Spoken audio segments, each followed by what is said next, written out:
Hello, David Clark here from DVC Training, and this video is my first look at Edius 11.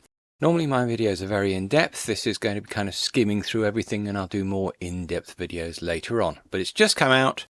Not a lot of people have seen it. There's not a lot on the internet, so I thought it'd be quite nice to make a video just giving you a good introduction. There's some new features inside of Edius 11 and also some changes to the program itself, and there's even another version of Edius called Edius Broadcast. So the first thing I'm going to do is explain what the different versions are and go through what happens with the licensing and the pricing and so on. Now if you want to skip through that to the interesting stuff about new filters and features and so on, just go down to the description on the YouTube page and you can just click on the relevant link to jump to whatever bit of this video you want to watch. So here we are in Edius 11 itself. Pretty much everything inside the program is the same as it was in Edius X. The bin has had a redesign, which has changed a few things, and I'll be going through that. But pretty much everything else, the way you use the timeline and all that sort of thing, it's all exactly the same as it was in Edius X. People have asked me things like, will my computer run Edius 11? If it ran Edius X, it'll run Edius 11. There are a whole bunch of new features, some of which are from Grass Valley, some of which are just additional third-party programs, so I'll go through all those. And there have been some changes, some things have been taken out, so I'll go through those as well. But like I say, quick first look. Now the first thing you might see when you make up a new project is that there are some new social media presets at the top.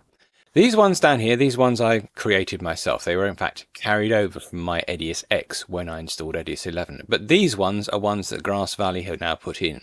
And the idea is you've just got several settings for specific social media stuff, because people, if they're wanting to do square stuff or showing on a phone or vertical videos, whatever, they've struggled to get the right Edius settings, so they've bunged in some Edius settings for you, which are here. I always make my own up, so I didn't really need these, but it's nice that they're in there. They're all also set to 2997, which is the Japanese NTSC American frame rate. I tend to do videos at either 25 frames a second because I'm in the UK, or straight 30 frames a second because I don't see the point of the 0.97, as I'm not going to be filming that at all. If they talk about new social media stuff, that's the main thing. They've put some presets in there just so you can get the right settings for it.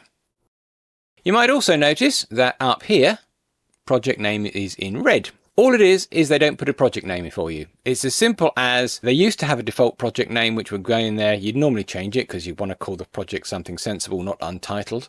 Well, now it's empty and ready for you to type something in. So if you're looking at that big red thing up there, it's nothing. It's just you've got to type something. Then you choose your preset, then you get into Edius. Inside of Edius, everything is pretty much the same apart from the bin. Now I'll come back to the bin later on because there have been quite a few changes there. On Edius itself, there are now 3 versions instead of 2 versions. So you have the Pro version, the Workgroup version, and a new thing, the Broadcast version. Pro and Workgroup, the division between them is pretty much the same as before. One of the major things about the Workgroup version is that after installing and activating it, you never had to go on the internet again. Now, with Edius 11, they've made it that you have to have an Edius ID. Now, it's a good idea anyway, because it just stores your serial numbers online. If I was setting up a work group for somebody, I always say to them, make up an Edius ID anyway, because you can always get your serial number back off that if you lose it. So that's not a major problem. What I don't know is if Edius Workgroup has to actually go on the internet once a month to keep the license going. Because that's what you have to do with Pro. That has to basically live on the internet. The major thing for a lot of my customers with Workgroup is that it didn't ever have to go on the internet. I don't know if Edius 11 Workgroup has to go on the internet once a month because of this new Edius ID thing. I don't think so, but I'm waiting for clarification on that, and I'll put it on my website in a later video.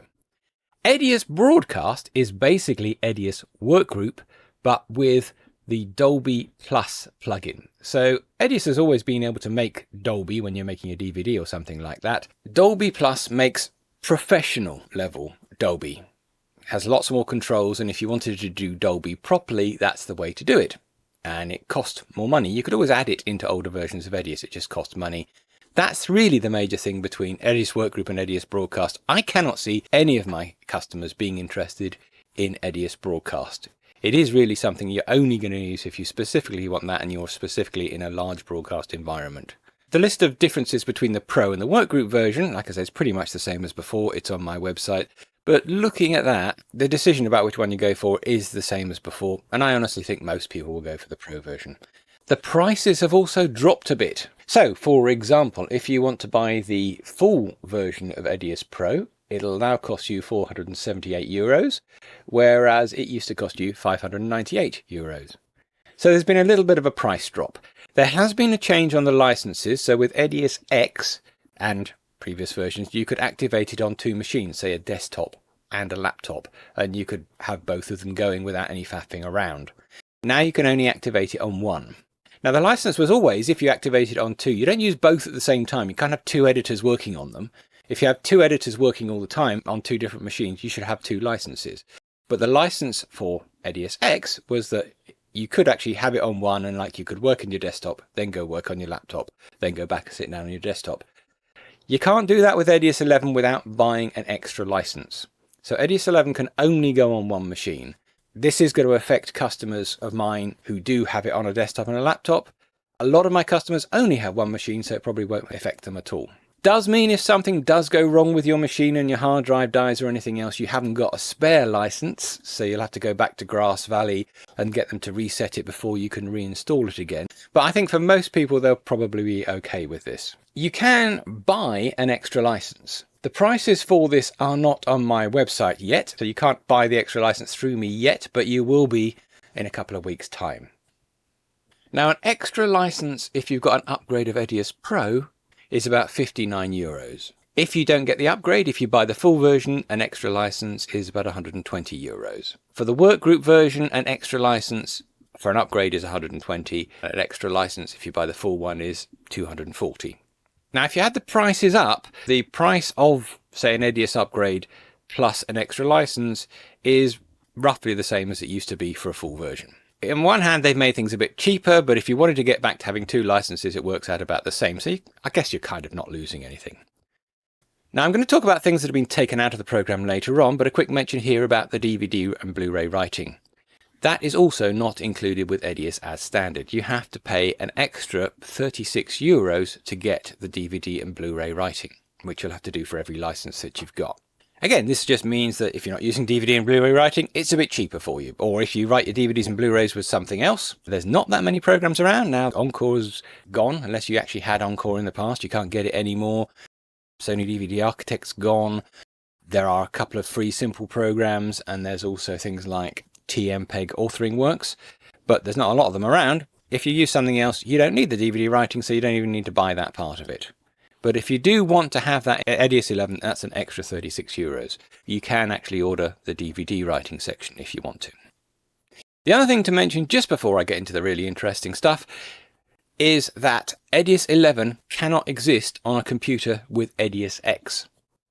You could have Edius X and Edius 9 together, and they were quite happy. But you can't have Edius X and Edius 11 together. So if you install Edius 11, either the full version or even the trial version to try it out, it will uninstall your Edius X. So if you do try the trial, you decide it's not quite good enough for you yet, you'll wait and then take it off, you're going to have to reinstall your Edius X before you can get that working again. Or you just try the trial on a different computer. Curiously though, Edius 11 will coexist with Edius 9. You might even see on my little icons down the bottom here, yep, Edius 9 I've still got installed. My Edius 9 still writes DVDs. My Edius 9 still rips video off DVDs. My Edius 9 still captures DV and HDV. I'm keeping it on there so I can do all that stuff in Edius 9 and do other stuff in Edius 11. And they will coexist, and Grass Valley are happy with that. I have for some people actually put Edius X on the same system as, say, Edius 8. And they both seem to work okay. That's not something officially supported, but it did seem to work. Probably is the same with Edius 11. I don't know, I haven't tried. What I do know is Edius 11 and Edius 10 cannot exist on the same computer. And obviously, if you buy an upgrade from Edius X to Edius 11, it'll use one of your Edius X licenses to keep the Edius 11 going. So you couldn't take your two Edius X's and shove them on two other machines and have your Edius 11s going on a third. Wouldn't work like that. It's never worked like that. You'd have to have an Edius X license and 11 license on this machine that's using Edius 11, and you'd have one Edius X activation free on another. Can you open projects done in Edius 11 and Edius 10? I have done it and it's worked. I've opened Edius X projects in Edius 9 quite happily. I've even gone from Edius X to Edius 8, and most of the time it works, sometimes it doesn't, because there are differences. It's not like Adobe or somebody like that where you simply cannot do it, it just won't open it. It will open it, might work properly, might not. Anyway, let's get on to the more interesting stuff, which is all the new features. So like I said, most of the program is the same. I'm just going to bring in some clips. So in the normal way, I'm just dragging them from Explorer into the bin. This thing of dragging a folder in is a bit slower than it was in previous versions. Hopefully they'll ramp it up. Like I say, one of the things they have done is to remake the bin, which I will talk about a bit more in a minute. So there we are. I've now got a couple of different things into the bin. You may recognize some of these clips from lots of other videos. And obviously you just look at clips, you mark in points and out points, and you put them on the timeline. All the usual stuff. What we do have is some nice new features. Some of these come from third parties, and some of these are directly used inside of Edius. So, first thing would be adjustment clips. An adjustment clip is a clip that you can stick over another clip and then use it to adjust everything underneath it. So normally you'd take a clip and you put an effect on it, like you'd put some color correction on it, like so, whatever. All that's obviously exactly the same as before. With an adjustment clip, what you do is you just come in here, and all I'm doing is the usual sort of right-clicking on a track saying new clip and then adjustment clip, and it puts in a clip here. And just in the same way that it's always done, if I marked in and out point around that, said new clip, it would make me an adjustment clip that matches the clip below it, or wherever these in and outs are. So nothing's happened so far, but now I can put a color correction on that, and then adjust it, and it will affect the clip underneath it. I've now got two color corrections on there. Obviously it's a complete mess. So now I've done my color correction on there. I don't need the one underneath it, so I'll just dump it, go back to this and adjust it to be slightly better. So now my color correction on this clip is being done by the adjustment clip. Now so far, so exactly the same. You might say, why would you want to use an adjustment clip? It gives you more options. So for example, suppose these two clips were filmed with exactly the same camera at exactly the same day, and I want to put the same color correction on all of them. I can put an adjustment clip over all of them. Now I've got the same color correction on both clips, and I can just adjust that without having to adjust these. And obviously this could be over hundreds of clips. It could be over your entire timeline. Let's add in another track, bring in another clip, put that on top. Maybe even take a layouter and shove it up in the corner. So I've now got a combination of two clips together, but the adjustment clip is affecting all of them. So all of these clips are getting exactly the same effects. If I wanted to as well, I could take that and I could fiddle with the layouter, or if you have a transform on there or whatever, and I can take that and shove it up in the corner. Now that same motion path again is affecting all the clips below it. And there's loads and loads of uses for adjustment clips. Now I'm not going to use them exclusively because I find there's plenty of times when I would just want to put an effect on a particular clip. But in this case, I mean, all this interview stuff was filmed at the same time. Probably want to put the same color correction over the lot. So I'd put one adjustment clip on the top, and then if I wanted to change the color correction, I would come to that and I would just change the one color correction effect on that, and it would affect all the clips as opposed to having to go through them one at a time. When I do these tutorials, what I do is I film the entire screen and I zoom in and zoom out to highlight specific sections. Now I used to do that by taking this sequence and putting it inside another sequence, and then I could put an effect on that and it would affect everything in the one sequence. Now I do it just by having an adjustment clip on top, because there are times when I'm editing and I want to tweak the edit as well. When it's nested, you have to keep jumping in and out of sequences, and then the length of the nested sequence changes, and then you have to fiddle with that. If you use the adjustment clip, you don't have to do that. It's all one nice timeline. There's times when it's useful, there's times when I go back to do the old-fashioned way. It's just a nice extra thing to have, that you can do this and use an adjustment clip to apply effects to lots of clips underneath it. And of course, you can have several adjustment clips. Suppose I've done that, and then, well, let's do the whole timeline. Let's put a new adjustment clip on that. Maybe I'll go off and find some kind of film grain effect. So let's take the old movie effect and whack it on there. I'm going to turn off dust and hair and scratch and noise. Just put a bit of film grain on, get rid of the flicker and the jitter and all the other stuff. But just put a bit of film grain on it. That's now a bit of grain that's going through the entire timeline, rather than having to put it on individual clips, or rather than having to nest it and then put it on the nest. A lot of other programs have got this. They've just added it into Vegas as well. Just a really useful thing to have as an option.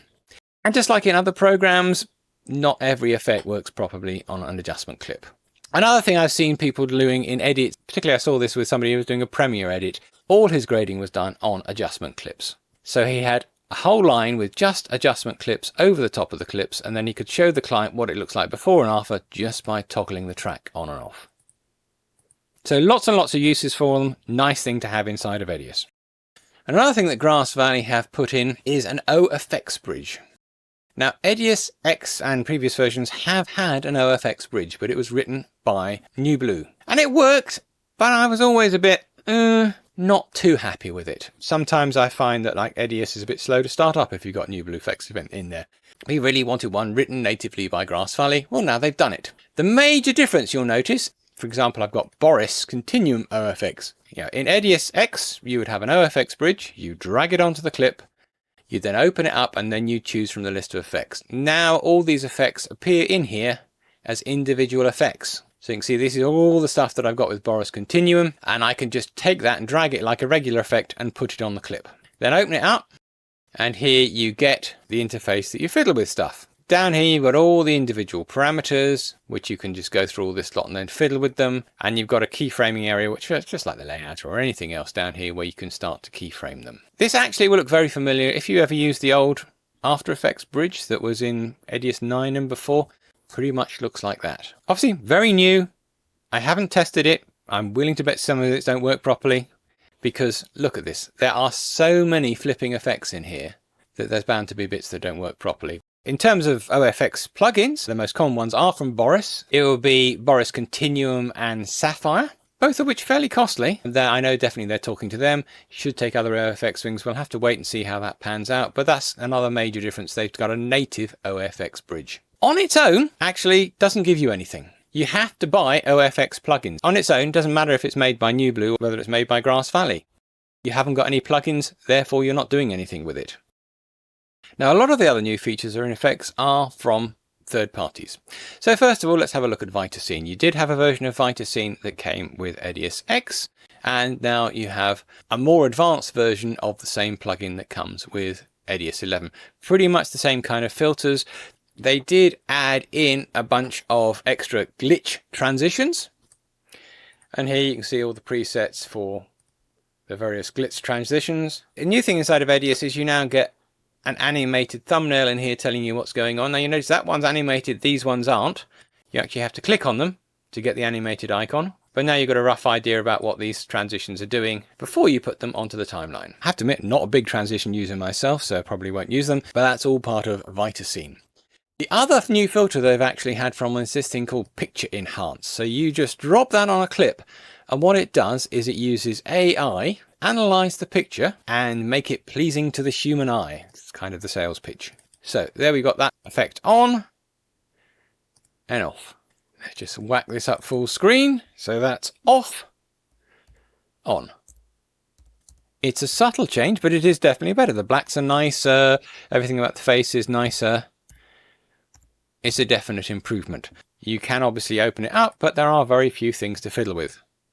So you can just make it a bit more dynamic if you want to. So that's kind of like adding contrast, but isn't really contrast. And you can put more color into it or take out some color.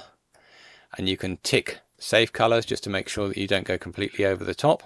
And there's a couple of basic presets, but it is fairly simple, and it is kind of just put it on there and look at the results. So it's quite a nice thing for quickly fiddling with pictures. I mean, let's take this one. That is a shot from the shard of Tower Bridge that I did on a GH5 through a window. Let's see what it does with that. Yeah, not bad. Making it look a bit more real. Let's up the dynamics a bit. A pretty quick improvement. Compare that to, say, using the primary color corrector.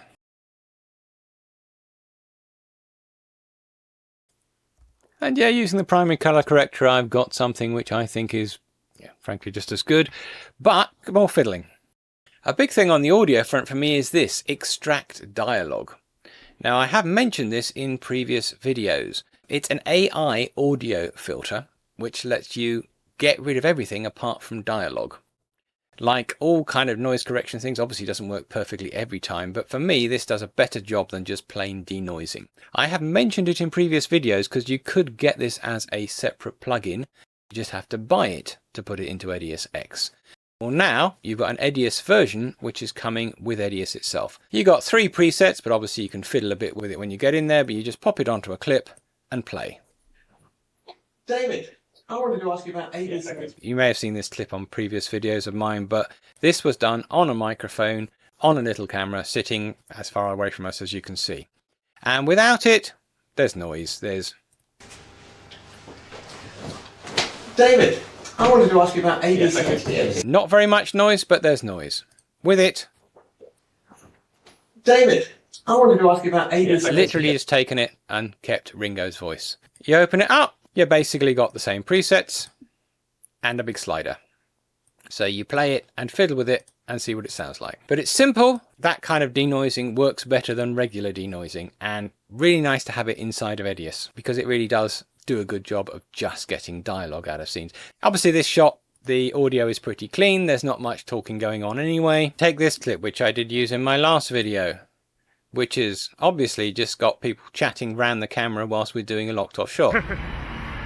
Oh, it's the light, it's really flattering. Yeah. So, you know, a lot of traffic noise, etc. going on there. Let's just put the strong cleaner on that one. Oh, it's the light, it's really flattering. Yeah. You can see there, bringing out the voice and getting rid of all the background noise. Lovely thing to have inside your editing program and very simple to use. On the audio front, you also have a standalone audio editing program, which is Acoustica. Now, to be honest, when it comes to audio, I find I can do most of my stuff on the timeline. I don't bother to take it anywhere else. But you now have effectively a standalone audition type thing, if you like, that actually comes with it. So, you know, there are Cleaning Wizard batch processor. I might do another video on this at some point. I won't go through it here. It is the standard edition of this program, so compared to the full version, I know a couple of my customers actually bought the full version to go with Edius X. Yeah, this can only do stereo channels, can't do 5.1, can't do anything more with 2 channels of output. Well, the full version can do 5.1 and can do more, and has more effects, more ways of enhancing the stuff. It is a standalone, so if you want to take a clip and get it into that, what you've got to do is you've got to export it. Obviously exporting works exactly the same way as before, so I'm just going to export a WAV. Like Edius X, you choose to export something, it then goes into the job list, it gets exported. Let me just open that in Explorer. There it is. I am going to open that with Acoustica. And obviously I could have just come into the program and loaded it, but there we are. I've now got the sound from Edius. Now this is the version which already had the digital audio extraction on it, but then I can come up and apply all sorts of effects, time stretch, normalize it in lots of different ways and apply lots of effects to it. Like I said, not really going through this program, but it's a whole standalone thing that you've got with it. Once you fiddle with that, you then save it, and then back in Edius, I shall just take that file and put it over the top, and that's the new version that I fiddled with afterwards. It's like using a photo editing program like Photoshop or Affinity with Edius. You basically have a file, a separate file, you take it into that, you fiddle with it, it gets updated in Edius. But this will do for you more than you can do in Edius. I might do a video about that another time. Nice to have that with there as well. One thing this is useful for is to do subtitles. Edius can display subtitles, but it can't make them. When I say you can't make them, you probably can make them actually with Edius 11 because it includes Viz Title, and the full version of Viz Title can definitely make subtitles, so you can probably do them with Viz Title Express. I just haven't tried that yet. Edius doesn't have anything native for making subtitles. Now with Acoustica, what you can do is you can come in here and you can go up to this and say add captions automatically. You tell it the language, you click OK, and then you let it get on and analyze the video, and it will make up subtitles for you on that video. I then need to export those subtitles and decide what to do with them. Like I said, not going into this in depth, I'll come back to that, but I am going to use that to try and subtitle this particular video. Get it to analyze it, produce a subtitle file, upload it to YouTube, tweak it a bit and save it. So that's another thing you might use that standalone program for. The other new thing that we've got is a new titling program. I say new titling program, it's Viz Title. All the titles that come up in my videos were based on a template from Viz Title. In the last couple of versions we've had New Blue Titler Pro coming with Edius. That doesn't come with it anymore. So if you open an Edius X project in Edius 11 and it's got a New Blue Titler title in it, that will disappear and you'll have to make the titles again. Or you can go and buy the full version of New Blue Titler, and there is a cheap upgrade price for people that have the old version, which I will get on my website soon, where you can buy the full version of New Blue Titler if you want to carry on using it. But with Edius 11, you get Viz Title. It's not a full version, it's Viz Title Express. And it's also a Viz Title Express of Viz Title version 3, which is also a new version of Viz Title, which is just coming out. We've been on version 2 for the last God knows how many years. Version 3 is just coming out and you're getting the Express version of that. Now to use it, you can either go to the title template library that you can see here, and you can choose one of their presets. Yeah, loads and loads and loads of them. Grab something like that and put it onto the timeline. And there we are. I now have got an animated title. Blop. If I double click on it, it goes into the simple editor. So this is where you just see the text and you can change it. So obviously you can change the words, you can change the fonts and that kind of thing. And then you just save it. And now you've got a new title. If you want more titles of the same thing, just make a copy of it in the usual Edius way. Grab it, drag, hold down on Control, let go, go into it. Change the words. Do an auto save as. So rather than saving it, it's saving it as a new version. Now I've got two titles, different words based on the same thing.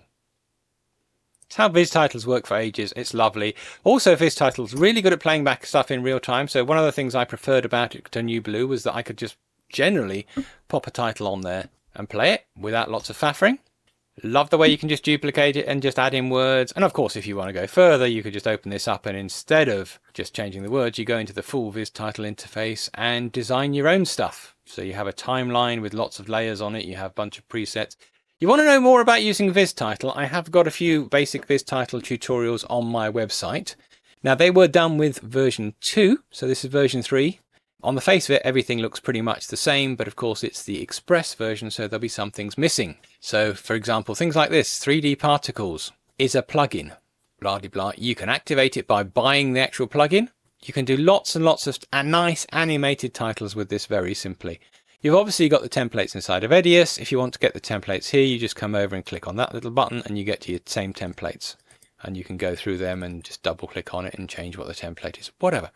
But really good titling program, I think. It's always been my favorite titling program. It's great to have it inside of Edius. Silly little things like with Quick Titler. You know, if you put a title on a title track, but you change project settings with Quick Titler, all your titles have to be changed. If you go between two different computers where the Windows scaling, nothing to do with Edius, like the scaling on my Windows here is set to 125% so that the words look a bit bigger on this video. You go to a machine where it's set to 200 or 100, all the Quick titles change. Obviously there's a way around it, mentioned it in other videos. None of that is a problem with Viz Title. They always look nice and crisp and rescale to be whatever size your timeline is. So love the program. Great that you get a good version and it looks like a pretty comprehensive version included with Edius. Obviously you have the option to upgrading the full one if you want to. But great that that is now coming with Edius. Other stuff worth to mention is on print to file. Basically all the same export options, except now there are these social media ones. So you'll get these up if you use the social media project presets. I didn't when I made this project up. The other stuff to mention is changes to the bin and Mink. They have totally redesigned the bin. The main reason for this is one of the new things that you have with Edius is a thing called the Chorus Hub.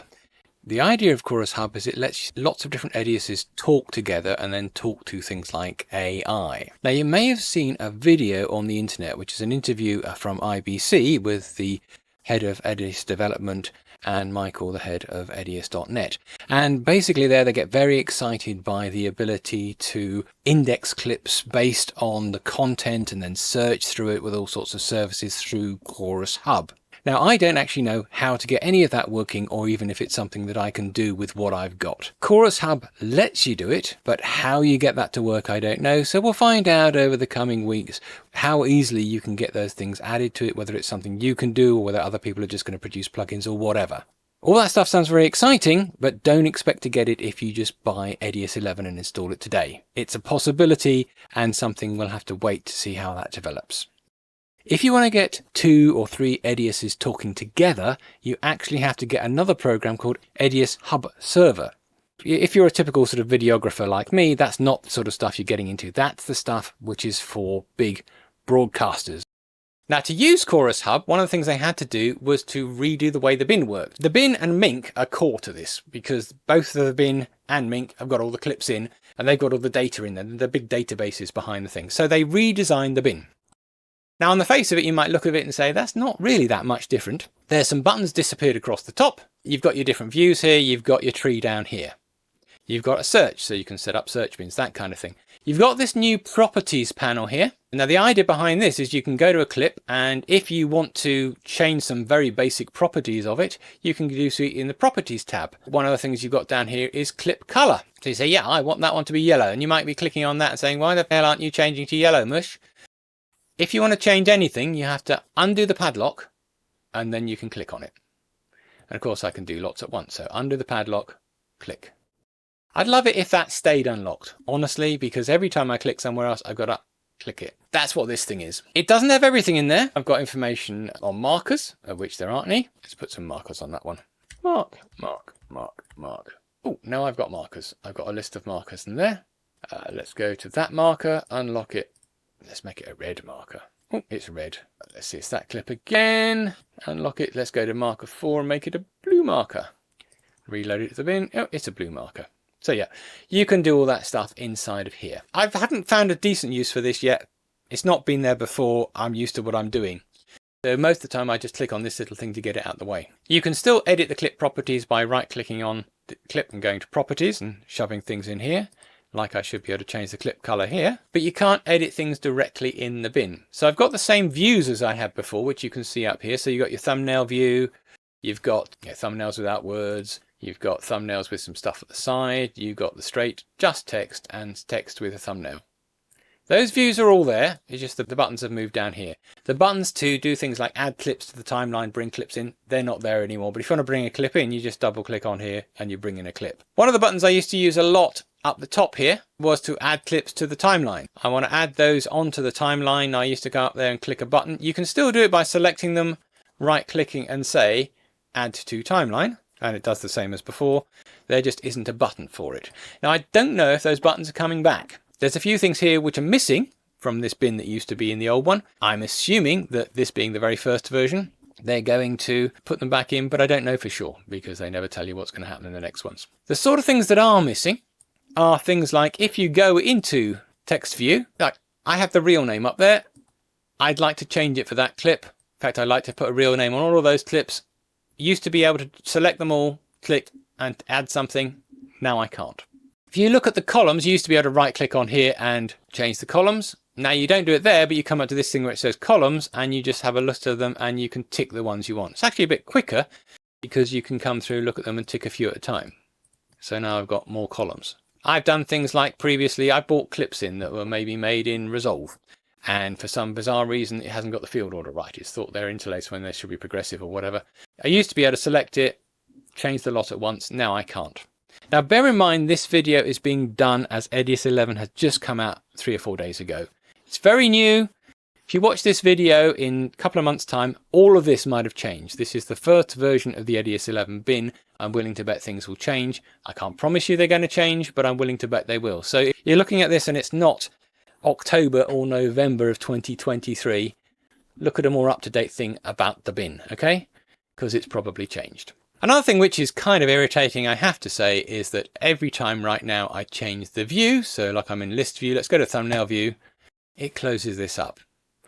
And I have to go and find those clips I was looking at again every time.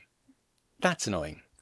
That's got to be one they'll be fixing anytime soon. Another thing that's missing currently is there's nothing on here to tell you which clips have been used. All these clips have been used on the timeline. They're down here. We just put them on. There's nothing on there telling you that. If you go into the text view, I used to be able to get a column that said timeline reference count. It's not there. Let's hope it comes back. On the forums, I have also seen a couple of people saying that they've opened up old Edius projects and this bin has been completely blank, which has got to be some kind of bug because it's the very first version of Edius 11. I know they're looking into that. I'm sure that one will be sorted out very soon. Might even be sorted out, you never know, by the time I finish this video. So in addition to rejigging the bin, also rejigged Mink, and they've put Mink in here. So you've got another tab in here, which is the Mink tab. You did used to be able to go to the source browser and see Mink down there. So it's kind of something they had before, but now it's there as its own tab, because their idea is that you're going to be using Mink a lot with Edius. And in the process, they have also redesigned Mink itself. So let me open up Mink. So you used to have one big tab which showed you what's on your computer and showed you what's in the catalog. Now it's been split into two. So the first one is importing, which shows you all the footage that you have on your computer, and you just click on something and open it up. All the usual stuff comes up over here. If I want to add those into the library, there used to be things like you could select a whole bunch of clips and then right click and say register to library, or register and create a catalog or whatever. You can register them to the library, but mainly you come up here. So you have the option to import them and register them. So that will stick them in the library and copy them to a specific place, or you can just register them. Now, if I want to register them and I want to create a catalog, what I've got to do is go to this one, come down to register to, and click on the little dots, and then make up a new category. So in this case, I'm going to go right click and plus, and I am going to call it a new catalog and choose that. Don't have to do that, but if I wanted to register it to a new category, I'd have to actually make one first. I can also add some tags and ratings on them as I go, or I can do that later on. Then you select the clips and you say register it to the library. You can either register just these clips or register it with all the subfolders. So I'll just click on that and that will add those into the library.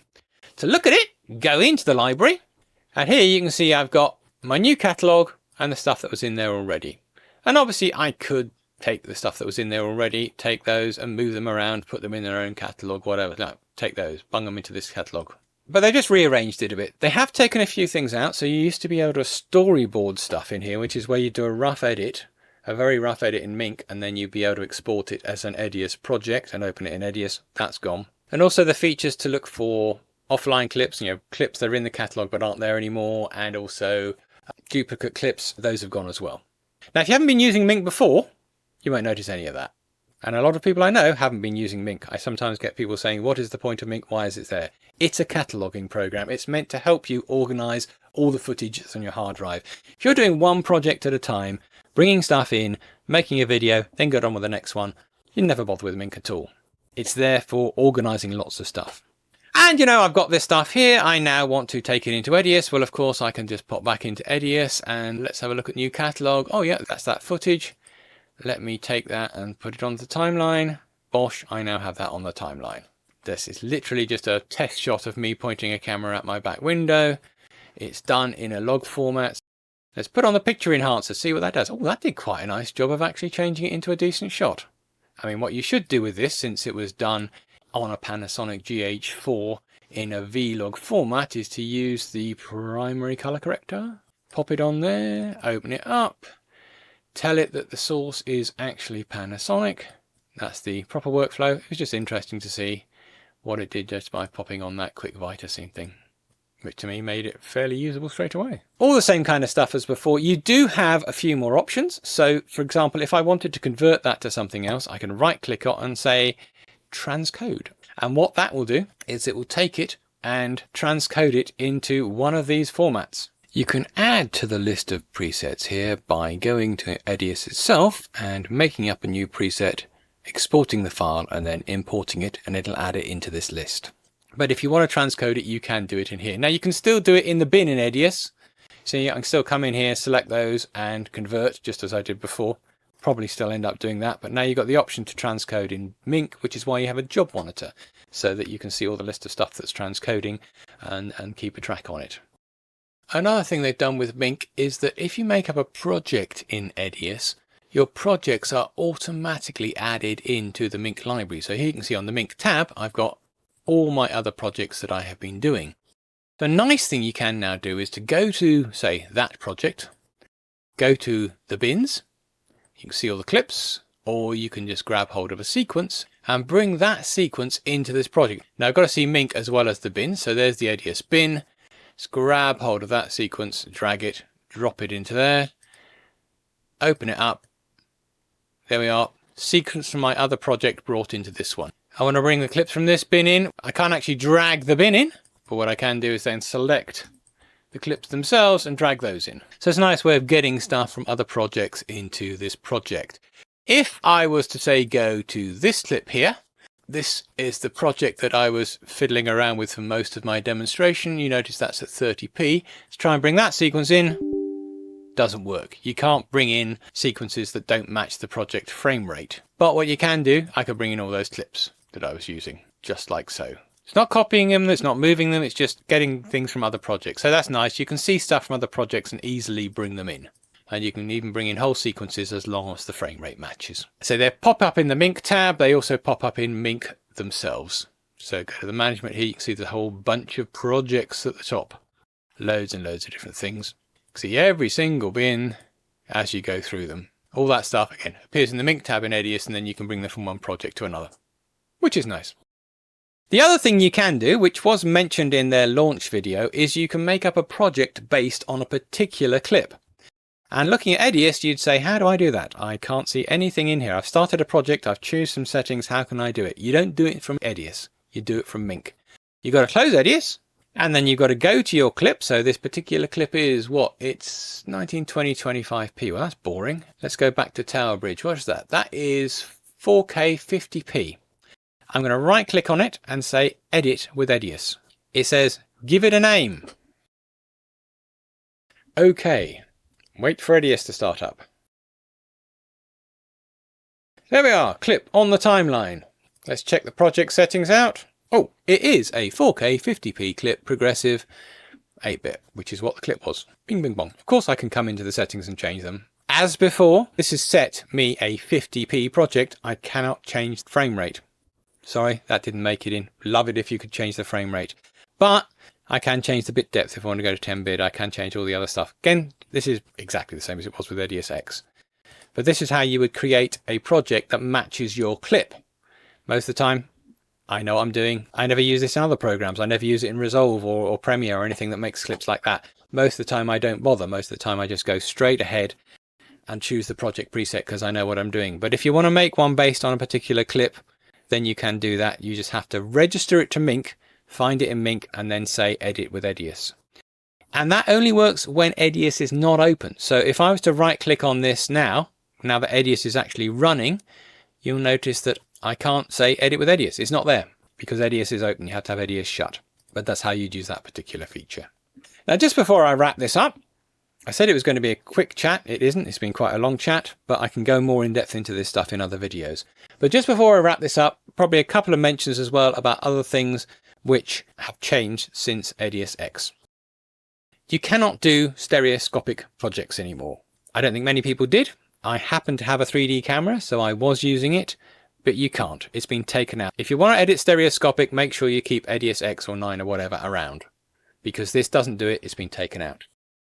They've also taken out the ability to do RS422 capture with the Storm 3G. Now, pretty much I don't think any of my customers were using this. In the old days when you had decks which had serial port control on them, so these will be broadcast decks, you could actually start and stop the machine using a cable which will be connected to the serial port, which computers don't have serial ports anymore, so you had to find out a way to connect it instead. You know, everything's moved on. They got rid of that. It still works with the same hardware, so it still works with the same Blackmagic cards. In this particular system, I have got a Decklink 4K Extreme.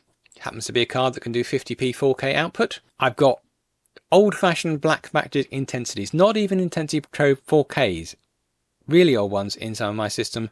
It still works with those. So pretty much it works with whatever thing you had working with Edius X will work with this. Not much change has been done on that. It's literally, you can't do RS422 machine control capture anymore. And you can't print tape anymore. You used to be able to go here and say print tape, and it would actually start the deck going. Obviously that doesn't work anymore either. Looking at the export here, you can see that I don't have the burn to disk option installed at the moment. If I wanted to put that on there, what I have to do is go up to the license manager.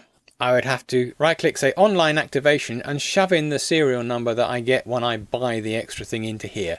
Restart Edius, you should have your disk burning back. Haven't installed it on this one. This is what it looks like on a system that has got the plugin installed, and let me open it up. And yet you can see here exactly the same disk writing as there were before. Okay, that's given you a run through on new stuff inside of Edius 11. Hope you found it useful. I'll try and do some more in-depth tutorials on some of the extras like Viz Title Express and so on. And obviously I'll produce new videos when updates come out over the coming months. Now bear in mind this is the first version of Edius 11. Bound to be things in there that don't work 100%. They all will be improved just the same way that the job monitor got improved with Edius X. I'll let you know about those updates as they come out. I do like a lot of the new things inside of it. I love having Viz Title inside of it. I love the AI voice thing inside of it. Be interested in what results I get with their new auto color correction as well. There'll be information and updates on my website www.dvctraining.co.uk. Of course, don't forget to like this video and subscribe to the channel for more updates, and I'll see you next time.